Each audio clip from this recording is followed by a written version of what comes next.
My name is Darrell William Patton.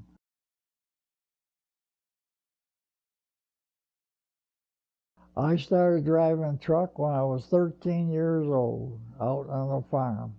The farmer asked me if I could move his truck down the field to load it up. It was a 1939 Ford tractor trailer. It was a sleeper cab, and it would look like a tank. It was so big. But I got to know that truck, and I could drive it anywhere at any time. And he was really shocked that I knew so much. I drove a truck when they had vacuum or hydraulics for brakes, no air brakes, no power steering, none of that stuff. I was on the road with it. I got caught once with it. The sheriff stopped me once.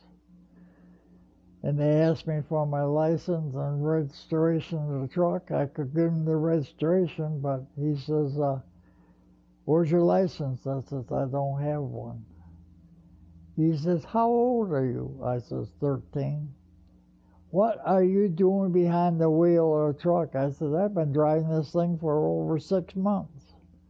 Where do you go? I says, I go to Philadelphia, Pennsylvania with it, with the down to the market. And you haven't been stopped before? Nope. I says, you're the first one that ever stopped me. He says, well, go on back home. And he says, be careful. He says, as far as I'm concerned, you ain't never been stopped. He says, I'm not writing you up for nothing.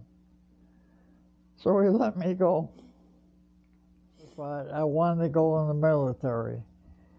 And I bugged my mother for 3 solid months. Finally, she said she would go down and sign for me to go in the Air Force. I went in the Air Force when I was 16 years old. I bugged my mother for 3 months to go down and sign so I could go in the Air Force. And finally, she gave in and took me down, and I signed up for the Air Force.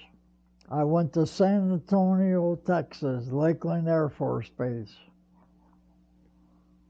When I got out of basic, my first base was Rome Air Force Base, Griffith Air Force Base, Rome, New York, which was 90 miles from my home.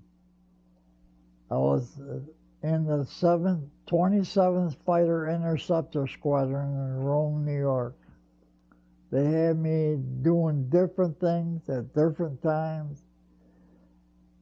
There are a couple things that I did for the Air Force that I cannot divulge what they were.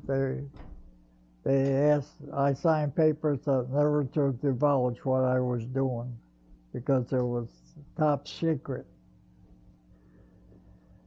But I could go. They would send me to another base to see if I can infiltrate that base to get in and out. There was stuff that I could not reveal. And to this day, I can't say it. And then, of course, in 1950, President Truman started the Korean campaign. And that lasted for 3 years. And I finally got out of the Air Force in 1953. Came back home, and guess what? Back on the 18s again.